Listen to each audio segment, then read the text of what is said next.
Hello and नमस्कार। अक्सर जो आजकल हम देख रहे हैं कि शालापूर्व कई नर्सरी स्कूल्स में, शालापूर्व केंद्रों में सब कुछ छोटे बच्चों के लिए बहुत अत्यधिक औपचारिक हो गया है। केवल कॉपी पेंसिल पे एबीसी करना या 1 2 3 करना या काउंटिंग सिखाना, सिंपल एडिशन करना, हिंदी के शब्द, अंग्रेजी के शब्द या जो भी अपनी रीजनल भाषा है उसी के शब्द, इसी पे हम रह गए हैं। तो एक किस्म से छोटे बच्चे को इतना औपचारिक कार्यक्रम कर देना उनकी पूरी जो विकास है उसके विरोध में है, क्योंकि कई मामलों से बच्चे अभी इस प्रकार के औपचारिक करिकुलम के लिए रेडी नहीं हैं और ये बच्चों की आयु के लिए उपयुक्त नहीं है। बच्चों के लिए जो हमारा पूरा डीईसी पाठ्यक्रम है ये इस पे आधारित है कि बच्चों को खेल के माध्यम से कैसे सिखाना है। तो जो हम पूरी ब्लॉक 5 और 6 में हम ये डिस्कस कर रहे हैं कि जब बच्चे विभिन्न प्रकार के खेल खेलते हैं तो वास्तव में उसमें उनका विभिन्न प्रकार का विकास कैसे होता है। और जो हम 1 2 3 4 और एबीसी पढ़ाने की बात कर रहे हैं, ये सब खेल ही खेल में बच्चे को अनायास ही आ जाता है। औपचारिक ढंग से उसको इस समय हमें लिखने की पेज पे पेज, एबीसी के पेज पे पेज 1 to 10 के भरना, जबकि बच्चे को उसके बारे में कोई समझ भी नहीं है, तो इसका बच्चे के लिए कोई लाभ नहीं है। और कई लोग बोलते हैं कि बच्चे का सुबह स्कूल जाने को मन नहीं करता, तो उसका एक कारण यही है कि हम जो स्कूल में भेज रहे हैं वहां पे औपचारिक शिक्षा इतनी ज्यादा है कि वो 3 साढ़े 3 4 साढ़े 4 साल के बच्चे के लिए उचित नहीं है। उसको वो मीनिंगफुल नहीं लगती, उसमें उस बच्चे को कोई मतलब नजर नहीं आता और इस कारण वो जाना नहीं चाहता। तो as a preschool teacher, क्योंकि आप सब लोगों ने ये कोर्स किया है, आप सभी लोग जो एडमिशन लिए हैं, आप कहीं ना कहीं किसी प्री स्कूल में काम कर रहे हैं किसी ना किसी लेवल पे, तो हमारे आगे चुनौती ये है कि हमें पहले ये समझना है कि किस प्रकार खेल के माध्यम से ही बच्चा सीखता है। तो आज के हम इस सत्र में यूनिट नंबर 21 पे फोकस कर रहे हैं, जिसपे हमने play activities for movement and mobility बताया है उस यूनिट में, और हम ये बता रहे हैं कि बाहर खेल कूद करते हुए बच्चे क्या क्या सीख जाते हैं। तो एक नजर डालते हैं इसके ऑब्जेक्टिव पे। हम ये बात करने वाले हैं इसमें कि कौन से गेम्स और एक्टिविटीज हैं जिसमें मूवमेंट और मोबिलिटी है। हम ये समझें कि age appropriate indoor and outdoor games बच्चों के लिए क्या हो सकते हैं, क्या ऑब्जेक्ट्स और मटेरियल्स की हमें आवश्यकता है, और एक शिक्षक के नाते, शिक्षिका के नाते या बाल सेविका, आंगनवाड़ी कार्यकर्ता या और प्री स्कूल टीचर के नाते हमारा बच्चों की आउटडोर और इंडोर प्ले एक्टिविटीज के बीच में क्या हमारा भूमिका है। तो पहले तो हम यह समझें कि खेल समय की बर्बादी नहीं है, परंतु ये आगे के लिए बच्चे को सीखने के लिए तैयार करता है और बच्चे के संपूर्ण विकास को बढ़ावा देता है। बाहरी और भीतरी जो खेल क्रियाएं हैं ये बच्चों के जो ग्रोइंग मसल्स हैं उसमें विकास में हमारा हेल्प करती हैं, उनके मोटर कोऑर्डिनेशन को हेल्प करती हैं और उनकी ग्रॉस और फाइन मोटर, सूक्ष्म और स्थूल जो क्रियात्मक कौशल हैं उनको बढ़ावा देती हैं। खेल खेलते हुए बच्चों में कॉन्फिडेंस और आत्मसम्मान की भावना आती है। खेल खेलते हुए बच्चे कई सोशल वैल्यूज सीखते हैं, शेयरिंग, कोऑपरेशन, एक दूसरे के साथ किस तरह से विनम्र बात करना, दोस्तीपूर्ण व्यवहार करना, और किसी के साथ कुछ अगर उचित नहीं हुआ है तो किस प्रकार उसको सांत्वना देना, किस प्रकार अगर कोई निर्णय ले लिया गया है तो उसके साथ उस निर्णय को मानना, अपनी बारी की वेट करना। ये सब चीजें एक किसी भी डेमोक्रेटिक संस्था में या एक डेमोक्रेटिक समाज में रहने के लिए अति आवश्यक है। तो इन सब की नींव हम बड़े होके ये बातें नहीं सीख सकते हैं, समय लगेगा, मुश्किल होगी, परंतु अगर हमारी ये जो धारणाएं हैं ये बचपन से ही बनी हो तो हमारे को एक जो समाज का जो हम निर्माण करेंगे वो कहीं ज्यादा ह्यूमैनिटेरियन समाज होगा, जहां हम एक दूसरे का विचारों को समझेंगे, एक दूसरे के परिप्रेक्ष्य को समझेंगे और इंसानियत का व्यवहार एक दूसरे से करेंगे। तो इस सब की नींव बहुत छोटे में बढ़ जाती है। कहने को लग सकता है कि ये बहुत बड़ी बड़ी बातें हम कर रहे हैं छोटे बच्चे के लिए, परंतु नहीं। अगर आप देखेंगे तो 4-5 साल के बच्चों में भी बिल्कुल ठोस एटीट्यूड्स डेवलप हो जाते हैं और वो वैसे के वैसे ही रहते हैं उम्र भर।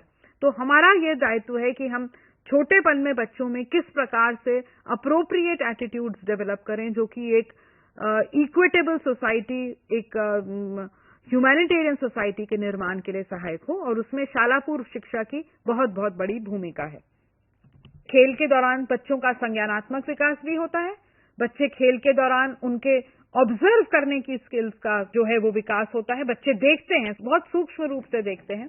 खेल खेलते हुए हो सकता है वो चीजों के बीच सिमिलैरिटीज और डिफरेंसेस देखें। मान लो जब वो आप उन्हें कई रंग की पत्तियां दें और आप उन पत्तियों को किसी रंग या शेप के ऊपर आधारित उनको वर्गीकरण, क्लासिफिकेशन करने के लिए देते हैं, तो बच्चे shape, size, colour, smell, texture, feel कैसा कर रहा है, रफ, स्मूथ, इन सब की समझ निर्मित करते हैं। बच्चे रीजनिंग एबिलिटी डेवलप करते हैं। ऐसा क्यों हुआ, अगर ये हुआ तो इसका क्या कारण हो सकता है। खेल के दौरान ये हो सकता है, अच्छा मैं तो ये करने चला था पर ये हो गया, तो इसका क्या कारण हो सकता है। खेल के दौरान बच्चे रूल्स बनाना, जनरलाइज करना, हाइपोथेसिस बनाना। हाइपोथेसिस यानी अच्छा अगर हम ऐसे करेंगे, अगर मैं यहां छुपूंगा तो वो मुझे देख नहीं पाएगा, तो ये हमारा एक साइंटिफिक हम वो कर रहे हैं। अच्छा पर मैं तो पकड़ा गया, यानी कि मैं तो नजर आ रहा था, यानी मेरी ये जगह छुपने की ठीक नहीं थी।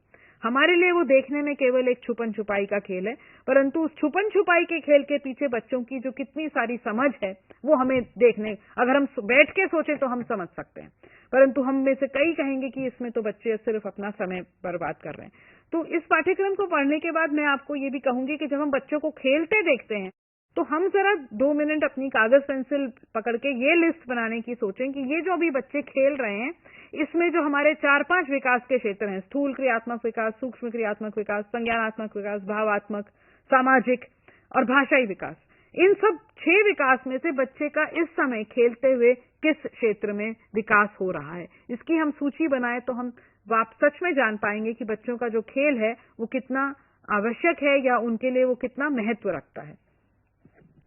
और सबसे मुख्य बात यह है कि खेल के माध्यम से जो बच्चों के साथ लर्निंग हो रही है वो मीनिंगफुल है और परमानेंट है। मीनिंगफुल क्यों है? क्योंकि खेल बच्चे की अपनी रुचि का है। खेल को बच्चे ने स्वयं अपने आप चुना है जो वो खेल रहे हैं, इसलिए उसमें उसके करने की भी इच्छा है। आप खुद एज एडल्ट अपना ही उदाहरण ले लें।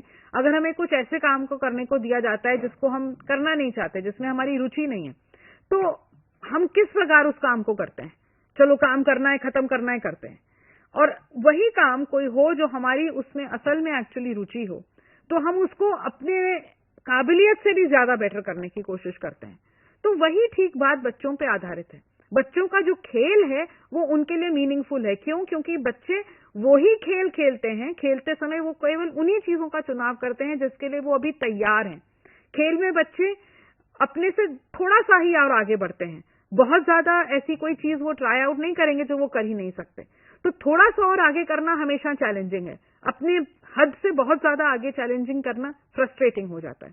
तो खेल इसीलिए बच्चों को मीनिंगफुल लगता है क्योंकि उनके अपने स्पॉन्टेनियस चीज है वो जो आती है। जबकि जो हम कई बार जो बच्चों को औपचारिक पढ़ाई इस समय शुरू करते हैं, वो औपचारिक पढ़ाई बच्चे के लिए कोई मीनिंग नहीं रखती। बच्चे को समझ में नहीं आता कि मुझे ये जो ए 4 बार या 10 बार पेज पे लिखने को कहा जा रहा है, इस ए का मतलब क्या है।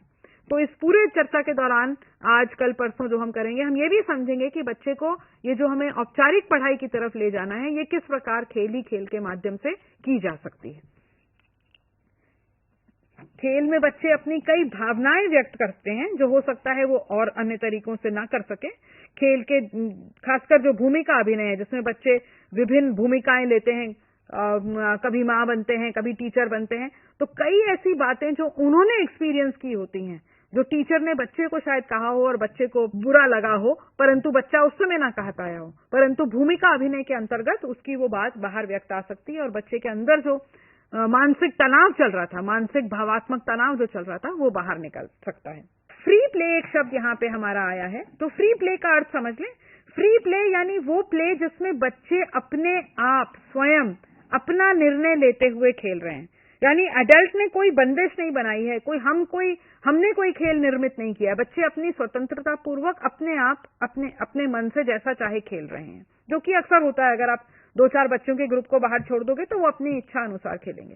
अब as a preschool teacher हमारे पूरे दिन के कार्यक्रम में फ्री प्ले का समय जरूर होना चाहिए बच्चों के लिए, आधे घंटे का। चाहे वो इंडोर फ्री प्ले हो, अंदर हमने हमारी जो इंडोर इक्विपमेंट है, टॉयज, पजल्स या कुछ हो ऐसे, वो बच्चों को व्यवस्था करके दिया हो, चाहे बाहर आउटडोर फ्री प्ले हो वो हो।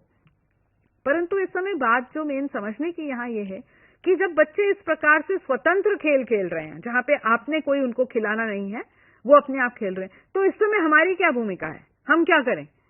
क्या हम अपने बचा हुआ काम कर लें क्लास का, अटेंडेंस रजिस्टर पूरा करें, या कॉपियों पे कवर चढ़ा लें, या दूसरे किसी काम में हमें जो करना था वो कर लें? नहीं, बिल्कुल भी नहीं। हमें ये सब कुछ नहीं करना है। बच्चों के फ्री प्ले के समय हमें भी वहां पे मौजूद होना है।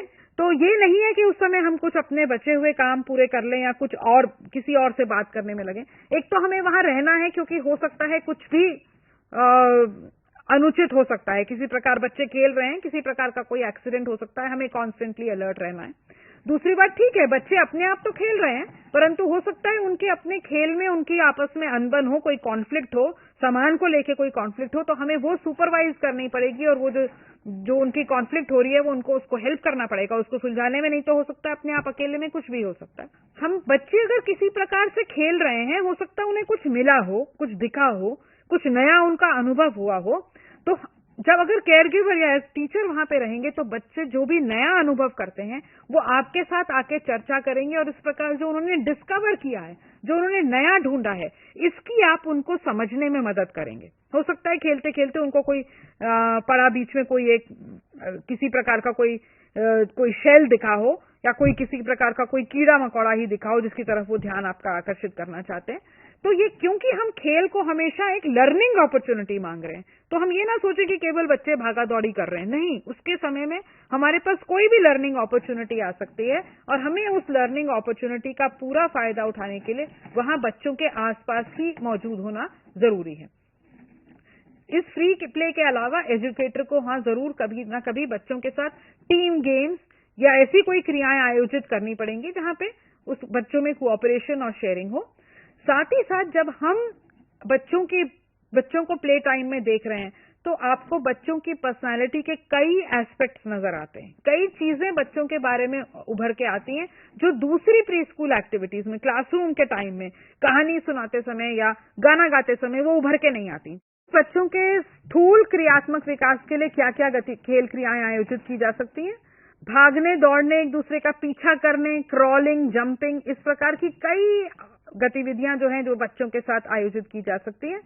जब बिल्कुल बच्चे थोड़ी छोटी उम्र के हों, 3, 3.5, तो एक दूसरे के साथ खेलना मुश्किल हो सकता है, तो ऐसा रखिए कि ऐसे खेलों के बीच में बच्चा इंडिपेंडेंटली भी काम कर सके। एक चीज हम अक्सर करते हैं, बच्चों को दौड़ाएंगे, जो पहले नंबर पे आएगा उसको टॉफी, स्वीट या कोई प्रेजेंट करके उसको फर्स्ट सेकंड डिक्लेयर कर देंगे। इस समय कोई बच्चे को फर्स्ट सेकंड की कंपटीशन की भावना हम यहाँ से शुरू ही क्यों करते हैं? कोई आवश्यक नहीं है। हर छोटा बच्चा अपनी योग्यता के अनुसार भाग रहा है और पेड़ तक पहुंच रहा है, या जहां तक भी आपने उसे पहुंचने को कहा, तो हर एक को प्रोत्साहित करें। अगर प्राइज बांटने ही है तो सभी को बांटे, कोई फर्स्ट, सेकंड, थर्ड बच्चे को लाने की आवश्यकता नहीं है। इतनी छोटी उम्र में सेंस ऑफ कंपटीशन डालने की आवश्यकता नहीं है।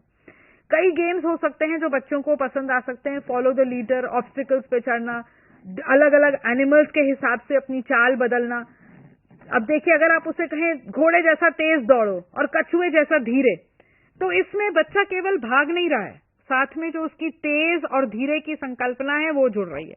साथ ही में उसका जो एनिमल्स के नाम है वो समझ में आ रहे हैं, साथ ही में उसको एनिमल्स की जो विशेषता है वो समझ में आ रही है। तो आप देखिए, इसमें बच्चे का संज्ञानात्मक विकास हो रहा है ऐसे जब आप खेलते हैं।